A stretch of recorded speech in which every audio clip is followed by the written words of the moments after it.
자, 지장경 강의 시작하겠습니다. 자, 우리 교재로 98쪽이죠? 제9 칭불 명호품. 칭불. 칭은 칭명의 중간 준말이에요. 칭명. 예, 그래서 이름을 부르다. 칭, 부를 칭자예요. 불, 명호. 명호는 부처님 이름을 우리가 격을 높여서 뭐라고 부른다? 명호라고 하는 거예요. 이름이란 뜻이에요. 이름. 부처님 명호를 부른다. 칭, 불명호. 부처님의 명호를 부른다. 칭불 명호를 두 글자로 하면 뭘까요? 연불이에요. 연불. 연불하다. 아시겠죠? 맨날 지장경 하루에 한 번씩 읽는다는데 제목이 무슨 뜻 정도는 알아야 되잖아요. 그죠? 그때 지장보살 마하살이 부처님께 아뢰었다. 세존이시여, 제가 지금 미래세 중생들에게 이익이 되는 일을 말하여 나고 죽는 고통의 바다에서 큰 이익을 얻게 하고자 하오니 바라옵건대 세존께서는 허락하여 주옵소서. 세존이시여, 세상에서 가장 존귀하신 분 부처님이죠? 제가, 여기서 제는 누구예요? 지장보살. 제가 과거, 제가 지금 미래 세상의 중생들에게 이익이 되는 일을 말하여. 이익이 되는 일. 그래서 경전에 보면 부처님 가르침을 이렇게 표현해요. 아마 하도 유명한 구절이라서 기억나시는 분들 계실 거예요. 부처님 가르침은 처음도 좋고 중간도 좋고 끝도 좋다. 그죠? 처음도 좋고 중간도 좋고 끝도 좋다. 처음도 이익이 있고 중간도 이익이 있고 끝에도 이익이 있다. 우리가 잘 먹고 잘 사는 이익은 작은 이익이래요. 하늘세계에 태어나서 복을 누리는 것도 그것도 작은 이익이래요. 그러면 부처님 법의 가장 큰 이익이 뭐냐? 생사윤회에서 벗어나는 거. 그러니까 완전한 자유를 얻는 거. 깨달음의 완전한 자유를 얻는 거. 여러분 저번 시간에 설명드렸지만 그 가유타이 스님 이야기 기억나시죠? 네. 가유타이 스님이 토막 살해를 당한 끔찍한 무서운 인과업보 이야기를 들려드렸죠? 아라한도 업보에서 벗어나기가 힘들다는 거예요. 누구조차도? 아라한들조차도. 그런데 생사윤회에서 완전히 벗어나서 이제 열반의 세계에 들어가면 더 이상 그 업보를 받지 않게 된대요. 그래서 우리가 영원한 행복, 완전한 자유를 얻는다라고 표현하는 거예요. 아시겠습니까? 최고의 이익이 뭐냐? 인간 세상에서 잘 먹고 잘 사는 것도 아니고 하늘 세계에 태어나서 쾌락을 누리는 것도 작은 이익이라는 거예요.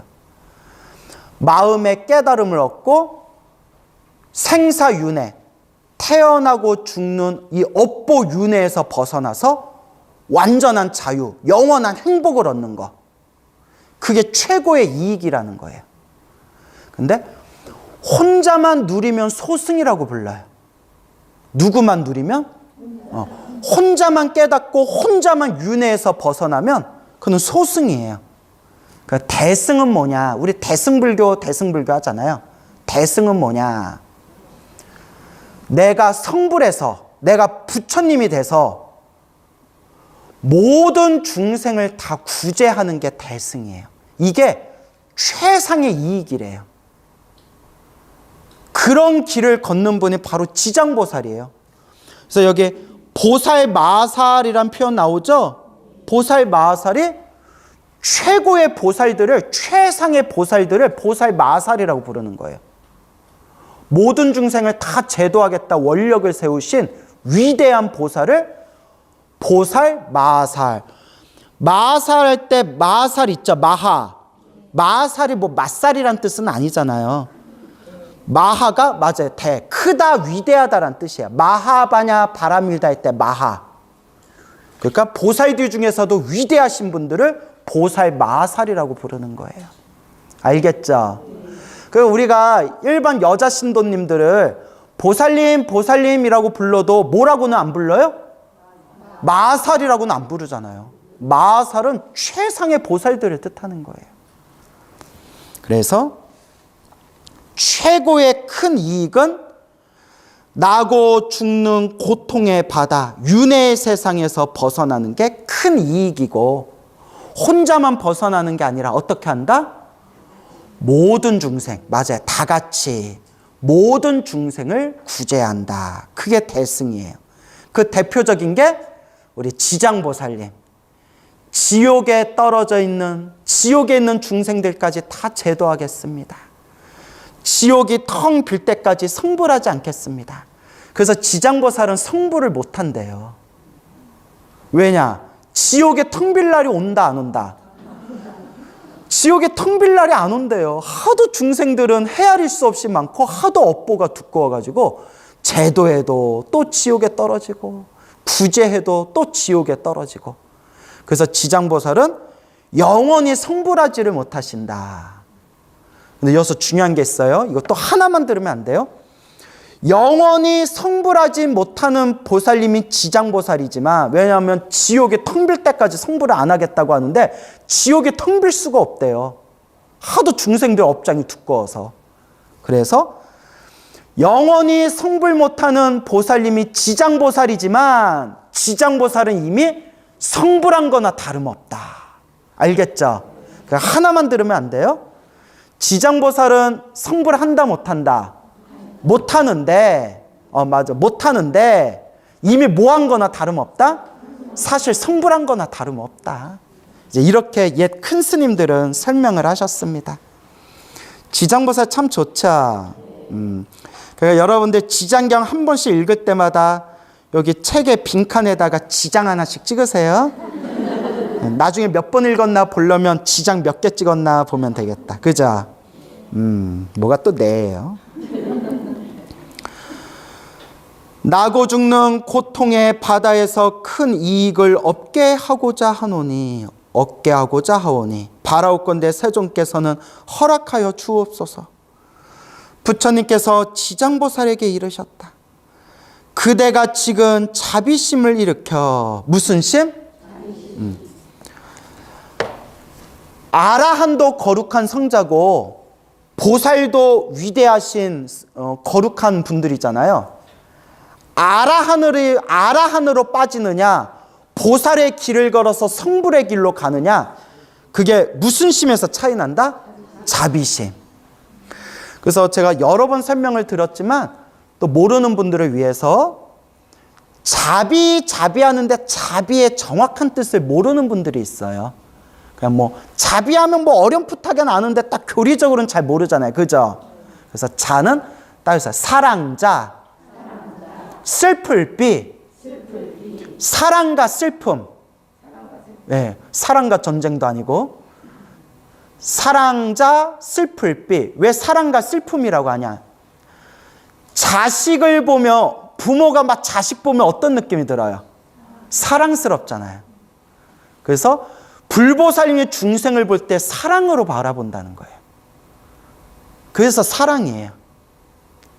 그리고 그러면 왜 슬플비냐? 왜 슬픔이라고 표현이 나오냐? 이게 중요해요. 요새는 이제 연민심이라고 표현을 많이 해요. 무슨 심? 연민심. 그냥 사랑만 하는 게 아니라 내 자식이, 사랑하는 내 자식이 힘들고 괴로워하면 내 마음이 어때요? 슬프고 괴롭잖아요. 내 마음이 슬프잖아요. 그러니까 내 자식의 힘들어하는 모습을 보면, 내 새끼가 힘들어하는 모습을 보면 내가 너무나 슬프기 때문에 내 자식을 구제를 안 할 수가 없는 거예요. 그와 같이 불보살님도 중생을 바라보면서 어떤 마음을 일으킨다? 연민심, 슬픔, 괴로움에 빠진 중생을 보고 슬픔을 느끼기 때문에 그 중생을 구제할 수밖에 없다는 거예요. 그래서 지옥에 떨어진 중생을 구제를 안 할래야 안 할 수가 없다는 거예요. 누구 마음이 슬퍼서? 내 마음이 슬퍼서. 불보살의 마음이 슬퍼서. 그래서 티베트 불교를 공부하면 자비심할 때 자자라는 의미보다 비라는 의미에 더 의미 부여를 많이 해요. 연민심, 중생을 향한 슬픔. 지장보살은 왜 지옥에 있는 중생을 구제할 수밖에 없느냐? 본인이 슬프기 때문에요. 중생의 지옥에 떨어진 그 모습, 괴로움에 떨고 있는 그 모습이 너무나 안타깝고 슬프기 때문에. 그래서 무슨 심이라고 했어요? 연민심. 그래서 그 연민심 때문에 성불하기를 발언한대요. 성불하려고 성불하는 게 아니라 너무나 고통에 빠진 중생을 향한 슬픔 때문에 중생을 다 제도해야 되기 때문에 내가 뭐 하겠다? 성불하겠다. 그게 이제 연민심. 그래서 사랑자, 슬플 비, 자비심이라고 부르는 거예요. 알겠죠? 그래서 중생을 향한 사랑과 중생을 향한 연민이 자비심이라고 부르고요. 여기서 한 걸음 더 나아가서 그래서 자비심을 가지고 위없는 깨달음을 얻겠습니다. 부처님과 똑같은 깨달음을 제가 성취하겠습니다. 라고 했대 그 마음을, 완전한 깨달음을 얻겠습니다라는 마음을 따로, 자, 이거 다 설명드렸던 건데, 따라해보세요. 보리심. 그걸 보리심이라고 하는 거예요. 알겠죠? 그러니까 자비심이나 보리심이나 뭐 퉁치면 그 뜻이지만 또 이렇게 구분을 해보자면, 그러니까 뭐 이런 거 있잖아요. 나나 너나 똑같은 인간이지만, 퉁치면 인간이지만 나는 남자고 너는 여자고 이렇게 또 구분하듯이 자비심이나 보리심이나 결코 거룩한 하나의 마음이지만 굳이 이렇게 디테일하게 나누자면 중생을 향한 사랑과 중생을 향한 그 연민심, 그걸 무슨 심이라고 부르고? 자비심이라고 하고, 그리고 중생을 다 제도하기 위해서 내가 완전한 깨달음, 위없는 깨달음을 얻겠다. 내가 부처의 깨달음을 얻겠다라는 마음은 또 무슨 심이라고 표현한다? 보리심이라고 표현하는 거예요. 그렇죠. 조금 더 클 수도 있고 뭐 어떤 관점에서 바라보냐에 따라서. 하여튼 근데 예수님들이 자비심과 보리심은 결국 나눌 수는 없다라고 했어요. 알겠죠? 남자나 여자나 똑같은 인간이잖아요. 그런데 이제 굳이 뭐 신체적 특징에 의해서 남자, 여자 했듯이 자비심과 보리심은 결국 나눌 수 없는 거룩한 마음이지만 표현할 때, 디테일하게 표현할 때 자비심과 보리심으로 나눠서 설명을 또 하는 거예요. 알겠습니까? 여러분은 자비심이 있어요, 없어요? 있는 걸로 합시다. 자, 그래서 죄업으로 인해 고통에 빠진 육도 중생을 제도하고자 불가사의한 일을 말해라 하는구나. 육도 중생이면 지옥, 아귀, 축생, 아슈라, 인간, 청상, 육도 중생을 제도한다. 그래서 불가사의. 여러분, 부처님 가르침은 불가사의예요. 그래서 불교학으로는 성불할 수가 없어요. 학은 철학할 때 불교학 할 때 학은 결국 머리로 따지고 분석하는 거예요. 근데 분명히 말씀했지만 부처님의 가르침은 네 글자로 뭐라고 표현해요? 불가사의. 불가, 뭐뭐할 수 없다. 사의, 생각으로 헤아릴 수가 없다. 그래서 우리가 책도 많이 보고 강의도 많이 듣고 올바른 지식을 아주 세밀하게 예리하게 올바른 지식을 닦아야 되지만 결국 마지막에 깨달음의 문에 들어갈 때는 부처님의 경지는 뭐라고 표현한다? 불가사의. 생각으로 헤아릴 수가 없다. 생각으로 헤아릴 수가 없는 게 부처님의 가르침이에요. 법화경에서도 이야기했고 화엄경에서도 이야기했고 모든 경전에서 부처님의 깨달음은 생각으로 헤아릴 수가 없다. 라고 이야기했습니다. 알겠죠? 그 생각으로 헤아릴 수 없는 가르침을 억지로라도 중생들에게 언어와 문자를 통해서 억지로라도 전하고 가르친 게 바로 경전이에요. 그래서 경전은 지도와 같다고 했어요. 뭐라고요? 지도. 그래서 지도를 통해서 우리가 목적지에 잘 도착할 수가 있잖아요. 그죠? 근데 요새들은 지도라고 하면 잘 느낌이 안 온대요. 그럼 뭐라고 해야 되냐 했더니 내비게이션이라고 해야 된대요. 그 말도 맞죠? 그 시대가. 그러니까 경전은 내비게이션이에요. 내가 목적지에 올바르게 갈 수 있게 가르쳐주는 내비게이션인데 문제는 실제로 목적지에 도착하면 지도와 내비게이션에 나온 모습과 실제 간 모습이 같아요? 달라요? 다르잖아요. 풍경이 다르잖아요. 지도에 그려진 모습이나 내비게이션 3D로 나타난 모습이랑 실제로 길과 건물이 비슷한 한데 다르잖아요. 깨달음도 그와 같다는 거예요. 언어 문자는 지도와 내비게이션과 같을 뿐이고 실제로 완전한 깨달음을 얻으면 언어 문자도 결국 버려야 된대요. 그게 금강경에서 얘기한 섬에 도착하면 바다를 건널 때 쓰던 무엇을 버려야 된다? 뗏목을 버려야 된다 라고 이야기하고 있는 거예요. 알겠죠? 그러니까 여러분들도 완전한 깨달음을 얻으면 지장경을 버려야 돼요. 근데 지금 버리면 돼요? 안 돼요? 지금 버리면 큰일 나요. 언제 버리라고요? 깨달으면. 완전히 깨달으면. 근데 지금은 버리면 된다 안 된다? 큰일 나요. 지금은 의지해야 돼요. 근데 참선하는 사람들은 참 이상해요. 못 깨달았는데 벌써 버리래요. 이렇게 참선 강의하시는 분들 이렇게 듣다 보면 못 깨달았는데 벌써 버리래요. 심지어 경전 믿지 말라는 사람도 내가 유튜브 강의에서 봤어요. 그래서 차단 이렇게. 마구니 세법이에요. 마구니 법이에요. 마구니 법. 그 여러분 버리지 말라는 게 아니라 언제 버려라? 근데 그냥 깨달으면 하고 표현하지 마세요. 왜냐하면 예전에도 얘기했는데 깨달음도 등급이 있어요. 여러분. 깨달음이 등급이 있어요. 경전에 나와요. 보살도 일지보살, 이지보살, 삼지보살 이렇게 나와요. 일지보살도 깨달음이고 삼지보살도 깨달음이고 육지, 칠지보살도 깨달음이에요. 그러니까 그냥 깨달음 하면 애매모호하다니까요.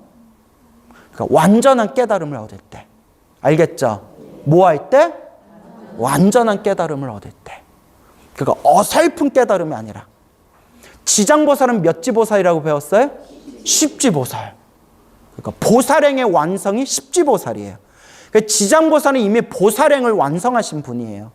그러니까 그냥 아유 피곤해 죽겠네. 아유 나 이제 성불하련다 하면 그 자리에서 뿅 하고 성불할 수가 있는 경지가 십지보살이에요.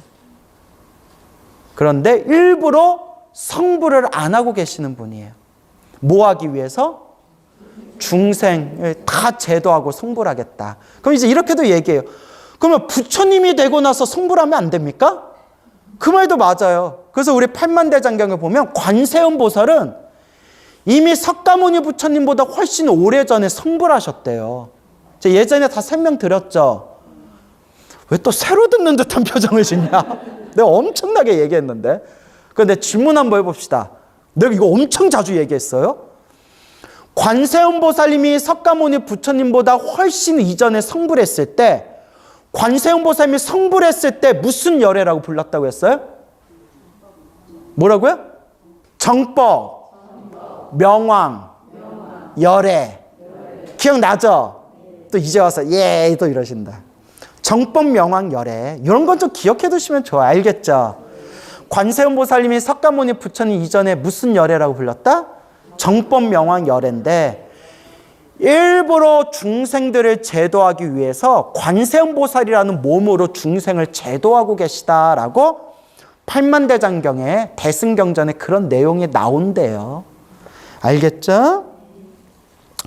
그래서 불보살님의 깨달음과 불보살님의 중생을 제도하는 모습은 불가사의래요. 무슨 사이? 불가사의. 생각으로 헤아릴 수가 없어요. 그러니까 희한하죠. 힘들고 괴로울 때 간절히 불보살님의 이름을 부르면 가피가 있어요. 죽을 병에 걸린 사람이 병이 저절로 사라졌다거나, 눈앞에서 엄청난 사건과 사고가 터졌을 때 간절하게 불보살님을 부르는 순간 그 위험 속에서 보호받은 이야기가 헤아릴 수 없이 많아요. 제가 소나무라는 프로그램으로 유명해졌잖아요. 그죠? 10년째 하고 있어요. 10년째. 제가 소나무라는 그 프로그램을 했을 때 그 담당자, 제작부장이었던, 제작을 담당하는 제작부장님이 보통 6개월 정도 하고 1년 이상 하면 성공한 겁니다 이러더라고요. 그래서 내 목표가 1년만 하자였어요. 1년만 하자. 1년 못하면 뭐 6개월이라도 하지. 뭐 이렇게. 근데 지금 몇 년째 하고 있어요? 10년째. 근데 정말 제가 갚이 받았어요. 어떤 갚이냐. 그 프로그램을 10년 동안 진행하면서 제 불심이 더 깊어졌어요. 신도님들한테 재미있고 좋은 이야기를 들려드리고 싶어서 큰 스님들 법문이나 경전이나 또 실감난 이야기를 생생하게 들려드리고 싶어서 현대에 펼쳐진 가피 이야기를 막 수집하는 과정에서 정말 책에서 봤으면 믿기 어려운 신비한 가피를 받으신 불자님들을 실제로 만나고 대화하고 목격을 하면서 그냥 부처님 경전을 보고 책을 보고 큰 스님 법문을 들으면서 그냥 어렴풋하게 믿고 있었던 나의 그 불심이 뿌리까지 깊게 제 불심이 깊어진 걸 제가 생생하게 느껴져요. 불보살 가피는 분명히 있구나.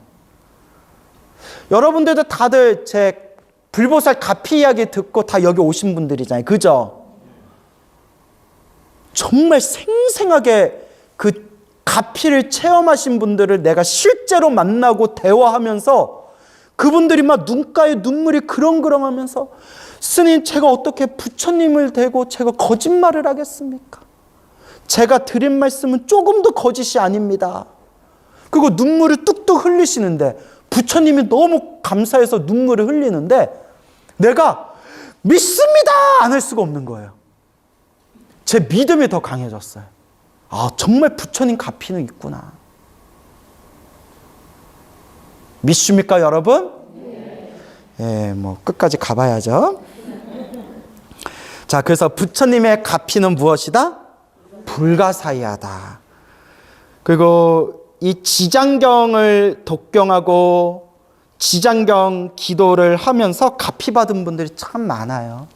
근데 제가 말씀드리죠. 꼭 지장경에만 집착할 필요 있다 없다. 관음기도가 좋으시면 관음기도 하시면 돼요. 지장기도가 좋으시면 지장기도 하시면 돼요. 저는 항상 극락세계를 발언하고 있기 때문에 나무아미탑을 연불 하잖아요. 저 나무아미탑을 연불해서 저도 큰 가피를 받았어요. 그래서 어떤 기도를 하든 불보살님의 불가사의한 그 힘을 믿고 의지하고 간절하게 연불해라. 정성스럽게 연불해라 말씀드리는 거예요. 그래서 여러분, 기도도 어설프게 기도하면 가피도 어설프게 와요. 희한하죠? 기도도 간절하고 깊이 기도하면 가피도 깊이 와요. 그래서 예수님은 뭐라고 표현했냐면 작은 종을 작게 치면 종소리도 어떻게 들리고? 작게 들리고, 큰 종을 크게 치면 종소리도 어떻게 들린다? 크게 들린다. 그래서 간절하게 하시라는 거예요. 평생 팔만대장경을 연구하셨던, 평생 불교 교리를 연구하셨던 스님이나 그 거사님들이 이런 얘기를 많이 하세요. 이렇게 책을 보다 보면 마지막에는 결국 나무아미타불, 관세음보살, 지장보살 마지막에는 결국 염불하게 되더래요. 나이가 들면 들수록 불교 책으로 따지고 공부한 불교 공부한 게 나이 들면 나이 들수록 그게 힘을 쓰지를 못하더래요.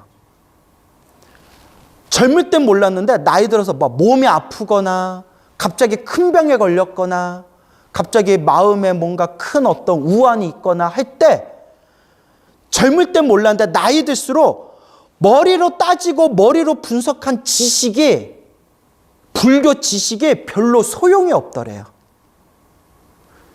결국 뭐 하게 되더라? 염불하게 되더라. 동감하십니까? 그러니까 이제 염불을 많이 하세요. 알겠죠? 그대가 지금 자비심을 일으켜 죄업으로 인해 고통에 빠진 육도 중생을 제도하고자 불가사의한 일을 말하려 하는구나. 지금이 바로 그때이니라. 마땅히 속히 빨리 말하여라. 나는 곧 열반에 들 것이니. 그래서 요 구절 때문에 예스님들은 뭐라고 해석하셨냐면, 그러니까 예스님 해석이에요. 현대 불교학에서는 말하는 게 아니라 옛날 스님들이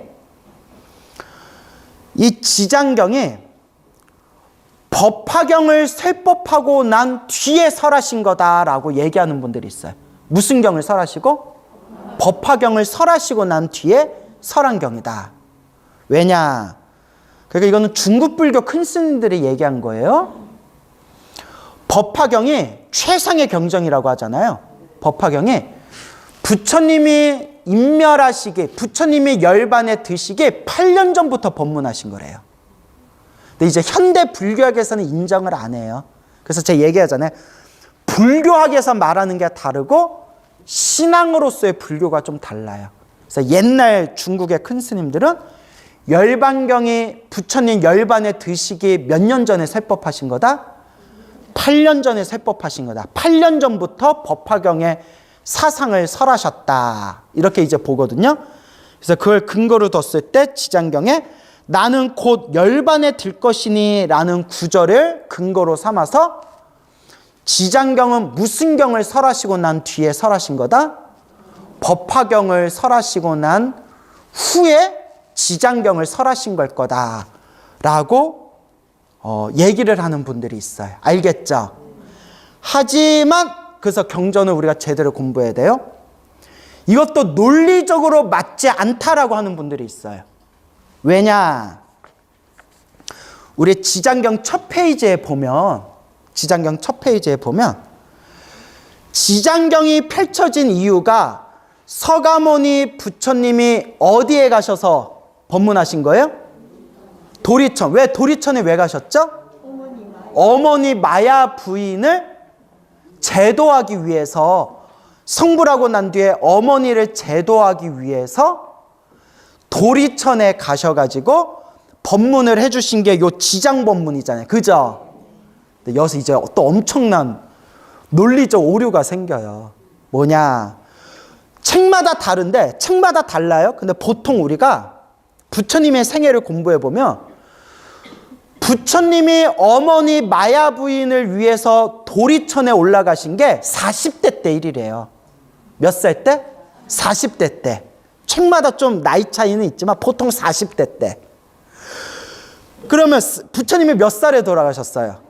80에 돌아가셨는데 40대 때 갑자기 나는 곧 열반에 들 것이라는 표현이 맞아요, 안 맞아요? 안 맞아요.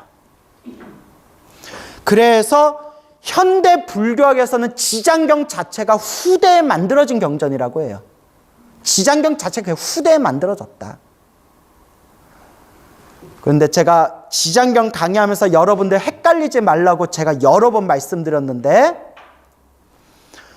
저도 지장경이 후대에 편집되어진 경전이라고 저도 생각해요. 예전에 다 말씀드렸죠. 저도 지장경이 석가모니 부처님이 실제로 역사 속에서 실제로 설하신 법문이기보다는 후대에 편집되어지고 만들어진 경전일 가능성이 크다라고 저도 생각해요. 근데 그거와 별개로 지장경이 언제 만들어졌냐와 별개로 저는 지장경 가피와 영엄을 믿는다 안 믿는다? 100% 믿어요. 체험을 했고 체험하신 수많은 분들을 뵀기 때문에. 그래서 제가 꼭 말씀드리는 거예요. 경전 공부하고 불교 공부할 때 불교 학으로서의 불교와 신앙으로서의 불교의 선을 좀 그어야 돼. 알겠죠? 예. 그래서 이렇게 실제로 지장경을 보면 후대에 만들어졌을 확률이 커요. 실제로. 그래서 후대에 편집되고 만들어져서 앞뒤 말이 안 맞는 부분이 있어요. 왜냐면 자꾸 후대에 짜깁기가 되다 보니까. 근데 그런 거 너무 따질 필요 있다 없다. 신앙으로서의 불교로서 지장경에 기도하고 염불하고 독경하고 부처님의 가피를 발언하는 사람들은 이게 언제 만들어졌냐 이런 거 따질 필요 없다고 제가 여러 번 얘기했죠. 중요한 거는 지장경을 독송하고 지장보살 연불을 했더니 가피가 있다 없다. 정말 불가사의한 에너지가 있다. 그게 중요해요. 여러분 전기가 어떻게 전기가 생겨서 전구에서 전기가 나오는지 여러분 과학적으로 다 알아요 몰라요? 모르잖아요. 아는 분 있어요? 없어요. 모르지만 스위치 누르면 뭐가 나와요? 전기가 나오고 우리가 써먹고 있잖아요. 불교가 그런 거예요. 부처님의 가르침, 경전의 역사 이런 거는 우리가 모르지만 믿고 의지하고 외우고 기도하고 염불했더니 불가사의한 힘이 있더라 없더라? 있더라. 그래서 저는 좀 여러분에게 신앙으로서의 불교를 계속 강조하는 게 불교 공부하다 뭐 지장경은 후대에 생긴 거다. 문헌학적으로 후대에 편집된 거다. 이런 얘기 듣고 그런 얘기도 있고 그런 얘기가 사실일 수도 있지만 헷갈리지는 말아라. 헷갈릴 필요 없다. 지장경이 언제 생겼건 지장경을 믿고 독송하고 기도를 했더니 정말 불가사의한 가피를 체험하신 분들이 수백 년 전부터 지금까지 역사 속에서 증명하고 있다. 그러니까 전기가 어떻게 생겼는지는 우리가 모르지만 전기를 써먹고 있듯이 지장경이 뭐 후대에 생겼고 언제 생겼고 이런 얘기 듣더라도 헷갈리지 말고 지장보살 믿고 의지해라 라는 말씀을 강조하기 위해서 헷갈리지 말라고 제가 이렇게 이제 강조해서 말씀드리는 거예요. 제 의도가 이해 가세요? 예. 그래서 지장경 보면 뭐 이런 부분에 지장경이 부처님이 도리천에서 마야 부인을 위해서 법문을 하신 거고 마야 부인을 위해서 법문을 했을 때 그때 부처님의 나이가 30대 후반이거나 40대로 우리가 부처님의 생애에서 우리가 추론할 수가 있는데 뜬금없이 뒷부분에 나는 고 열반에 들 것이니 라는 부분이 또 뜬금없이 나오면 말이 앞뒤가 안 맞잖아요. 그래서 여러분 저도 이제 제가 책을 많이 봤을 거 아니에요. 책을 보다 보면 이런 부분에서 서로 말이 안 맞는 내용이 나오잖아요. 그럴 때 이제 옛 중국의 큰 스님들은 팔만대장경에 있는 모든 경전이 부처님이 직접 설하신 거다라고 믿고 전제를 깔았기 때문에 이런 부분을 온갖 천재적인 머리를 이용해서 이걸 어떻게든 합리화시키셨어요. 이거는 어떤 이유가 있고 어떤 연유가 있고 그러니까 중국 불교 스님들도 경전을 보면서 앞뒤가 안 맞는 내용을 보면 그걸 어떻게든 그걸 풀고 조립하고 종합하고 분석하면서 불자들에게 납득을 시켰거든요. 근데 이제 제가 얻은 결론은 그냥 글, 문장, 단어와 글자와 문장 하나하나에 너무 집착하지 말고 그냥 말하고자 하는 의도가 무엇인가 그것만 파악하고 넘어가자고요. 알겠죠? 예. 그냥 여기서 말하고자 하는 의도가 무엇인가. 그래서 만약에 부처님은 한 나이 40의 젊은 나이에 도리천에 올라가셨는데 지장경 뒷부분에 나는 고 열반에 들 것이니 왜 이거 말이 다른 거지? 이거 뭐 어쩌자는 거지? 이거 뭐 하자는 거지? 나는 이게 풀릴 때까지 나는 더 이상 나는 불교 수행을 하지 않겠어. 이래버리면 죽도 밥도 안 돼. 알겠죠? 그냥